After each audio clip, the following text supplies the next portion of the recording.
회전율을 확보하면 확보할수록 규모의 경제가 시작이 돼요. 대전 유성 아늑 호텔 앤 스파는 거의 한 2억 수준 나오는 거예요. 1억 후반에서 2억 정도 나오고 있는 거니까 객실당 한 200만 원대 후반에서 300만 원 정도 나오고 있는 거거든요. 상당히 임팩트 있는 매출이 되는 거예요.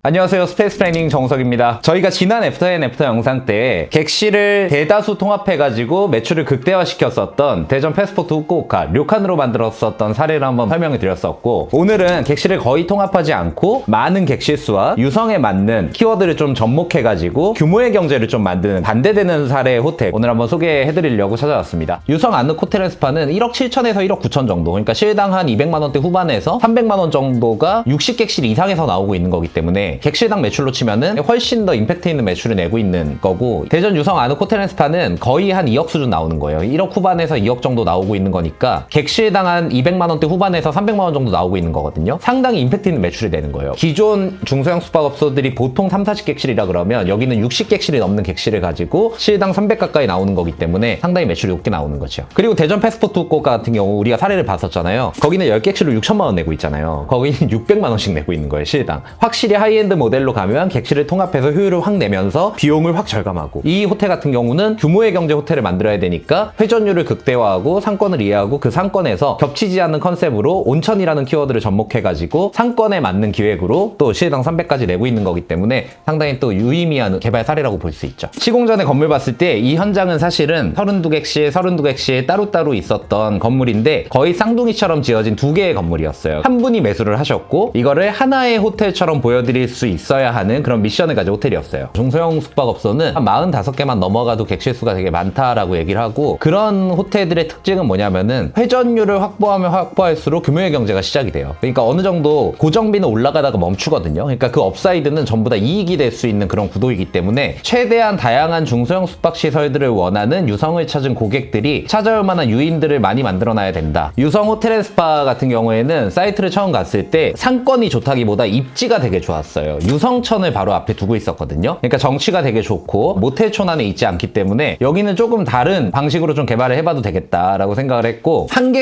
객실마다의 크기가 꽤나 컸어요. 널찍널찍하게 빠져 있으니까 우리가 생각하는 비즈니스 출장객을 받을 수 있으면서도 커플들의 핫플레이스가 될 수 있게끔 중첩해서 좀 기획을 해볼 수 있겠다, 이런 생각들을 하게 됐습니다. 유성이라는 지역 자체가 유성 온천역이 우리가 더 입에 붙잖아요. 온천이 되게 유명한 지역이에요. 제일 유명하면서 가장 상징성이 있었던 유성 온천이 없어질 때였거든요. 유성 호텔이 폐업을 하면서 철거가 들어가는 그런 상황에서 프로젝트를 시작했기 때문에 유성이란 동네는 온천이 메인인데 온천의 상징이 되는 랜드마크가 없어지네. 온천 키워드를 잘 붙여놓으면은 제대로 된 어떤 호텔이 될 수 있겠다. 중소형 숙박업소들이 유성에 있는 모습들을 봤을 때 이 온천수가 나오는 좋은 인프라를 레버리지해서 활용하는 숙소가 없었어요. 뭔가 온천이나 목욕을 하는 컨셉으로 호텔을 개발하면은 이거는 유성을 찾은 사람들한테는 되게 임팩트 있는 그런 호텔이 될 수 있겠다라고 생각을 해서 아늑 호텔 앤 스파를 좀 넣게 됐어요. 사실 코어는 목욕으로 잡기는 했어요. 그래서 대부분의 객실에서 목욕 경험을 할 수 있고, 아주 큰 객실에서는 제대로 된 어떤 조정 욕조를 통해 목욕을 할 수 있고, 사우나가 같이 들어가서 목욕도 할 수 있게 해서 조금 더 재미난 목욕 경험을 할 수 있게 하고, 소수의 객실들은 컨셉들을 부여를 해줬어요. 저희가 아늑 호텔에서 성공했었던 거는 숙박 공간 그 자체만 있는 게 아니고 휴식하는 다양한 취향들을 결합시켰거든요. 예를 들면 PC방에 있는 PC를 결합시키기도 하고 영화관을 결합시키기도 하고, 다양한 컨텐츠들을 적재적소에 좀 배치를 하다 보면은 객실 타입들을 온라인에서 딱 봤을 때 그냥 잠만 자는 게 아니고 이것 좀 하다 잘 수 있겠다 하는 그런 재미난 컨텐츠들을 객실 타입으로 만들어갖고 목욕이랑 그런 컨텐츠가 두 개 다 있게 만들었었던 호텔이에요. 그 다음 규모가 어느 정도 생기잖아요. 필연적으로 먹을 거에 대한 거, 간단 조식 같은 거, 이런 것들이 호텔에 붙어주면 비즈니스 출장객 수요의 유인을 확 끌 수가 있고, 그 다음에 단체로 유입되는 B2B 고객들한테도 그런 것들이 기준이 될 수가 있어요. 그렇게 알뜰하게 좀 공간들을 다 기획을 해가지고 역할들을 좀 찾아줬었던 그런 프로젝트입니다. 객실 수가 많으니까 회전율이 찬다 그러면은 규모의 경제로 갈 수 있다라는 사업적인 강점은 있는데, 반대급부로 회전율이 떨어질 경우에는 사업의 손실도 되게 클 수밖에 없거든요. 그러니까 이게 장사가 잘 될까에 대한 공포심이 규모가 크면 클수록 더 심해질 수밖에 없어요. 그래서 그런 고민들을 우리가 어떻게 채울 수 있다라는 게, 다행히 그래도 데이터가 많이 있었던 게, 유성에는 제가 이미 만들어서 운영하고 있는 호텔이 대여섯 개 되기 때문에 그런 데들의 매출 트렌드를 보면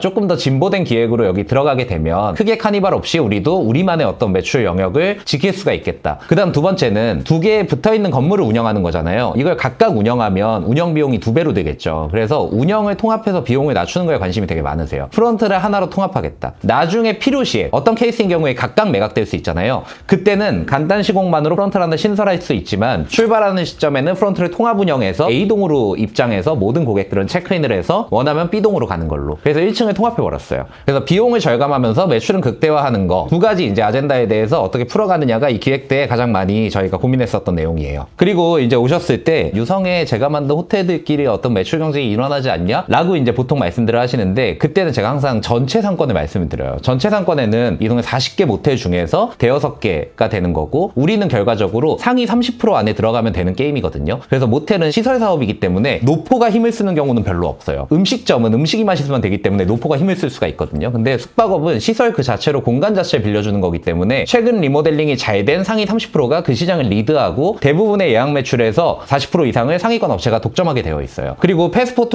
후쿠오카나 유성 아누 호텔에스파만 비교를 해보더라도 패스포트 후쿠오카는 기념일날 찾아오거나 가족들이 왔는데 좀 다인으로 묵어야 되는 경우에는 그런 데 가거나 아니면 목욕을 난 진짜 제대로 하고 싶어 이런 좀 마니아층이거나 이런 분들이 좀 높은 객단가를 주고 세 객실이 통합한 객실 위주로 경험을 하는 데라면 아누 호텔앤스파는 가성비를 조금 더 추구하는 사람들이 완성적인 어떤 휴식 경험을 하기 위해 가지고 딱 올 수 있는 10만 원대 라인업으로 이제 편성이 되어 있기 때문에 사실은 개체수가 저희가 개발한 게 있다 그래도 우리끼리의 어떤 컨셉들이 완전히 겹치게는 개발을 안 하는 거죠. 그러면서 이제 호텔들을 만들어 가면 저희가 만든 것들이 그 상권에서 상위권에서 다 같이 매출이 좀 잘 나올 수 있게끔 하는 그런 문화를 좀 만들 수가 있거든요. 보통 제가 온천을 키워드로 한다라는 거는 온천은 사실 쉬워요. 온천은 목욕을 잘할 수 있는 게 어떤 경험인지를 먼저 정의하고 들어가면 우리가 객실에다가 뭘 넣어야 될지가 정의가 돼요. 보통 중소형 숙박업소는 4에서 5평 정도의 작은 객실을 가지고 기획을 해야 되는 거기 때문에 하나의 어떤 경험만을 좀 집중해야 될 필요가 있거든요. 그랬을 때 이 호텔의 방에 뭐가 제일 주인공이 돼야 되냐 했을 때는 여기는 그냥 목욕이 주인공이 되면 된다라는 생각으로 레이아웃이나 객실에 들어가는 아이템들을 고민을 하면 되는 거고요. 그 다음에 이게 제일 중요한 건 실제 공간에 와서 경험을 하는 그 경험도 중요하지만 온라인에서 선택받고 와야 되는 게 중요하기 때문에 온라인에서 이 호텔이 하나의 사진으로 설명됐을 때 어떻게 이거를 온천 컨셉의 목욕 경험이 강조된 호텔로 보여줄 수 있을 거냐, 그런 이제 비주얼 계획을 하는 게 중요하거든요. 그거는 뭐냐면은 이게 원래 64객실이었잖아요. 근데 제가 한 객실씩 다 건물마다 터가지고 62객실로 만들었어요. 그러면 그 친구들을 시그니처 객실 또는 히어로 객실이라 그래요. 그 히어로 객실들이 객실이 아무래도 면적 자체가 커지니까 그 안에는 조금 더 목욕을 완성적으로 보여줄 수 있는 공간 개발이 가능해져요. 목욕을 컨셉으로 되게 잘 만든 호텔이구나 라는 이미지를 주기에 조금 더 유리해지죠. 그 다음에 이제 여러 이제 공간들이 있을 수 있어요. 60객실 정도 되는 호텔은 연면적 1000평이 넘어가기 때문에 그런 건물에서는 숨어있는 데드스페이스 공간들을 어떻게 고객이 이용하는 공간으로 바꿀 수 있냐. 지금도 라면바 같은 공간들, 로비의 그런 목욕 경험들을 증가시켜주는 아이템들을 가져가는 공간들, 이런 것들을 기획을 해놓으면 아, 여기는 확실히 목욕 경험을 중요하게 생각하는 호텔이구나 라는 이미지를 더 강화시켜줄 수 있을 거잖아요. 코어를 정해두고 그 코어를 계속 강화시켜주는 방식으로 가면 될 것 같아요. 그리고 물을 많이 쓰는 그런 이제 기획은 어떻게 보면 두 가지 포인트가 있는 것 같아요. 모든 객실을 조정욕조로 하면 비용도 많이 들고 나중에는 구조적인 문제도 있을 수 있어요. 조정욕조는 건물 사이즈에 비례해서 일정 비율만 좀 넣어두고 그다음에 아크릴 욕조를 좀 많이 중간중간에 같이 이제 넣어준다 그러면은 구조적인 안전 문제에서 조금 자유로워질 수 있어요. 근데 컨셉적으로 우리는 전객실에 조정욕조가 들어가야 돼, 그런 호텔도 있을 수 있거든요. 그런 호텔들은 꼭 구조 검토와 구조 보강을 하셔야 돼요. 그래야지 건물의 하중을 버틸 수 있고 더 오래된 건물들이 더 많거든요. 그 정도 한 20-30년 지났으면은 구조 보강을 위한 구조 검토는 한번 필요할 수 있다 얘기할 수 있어요.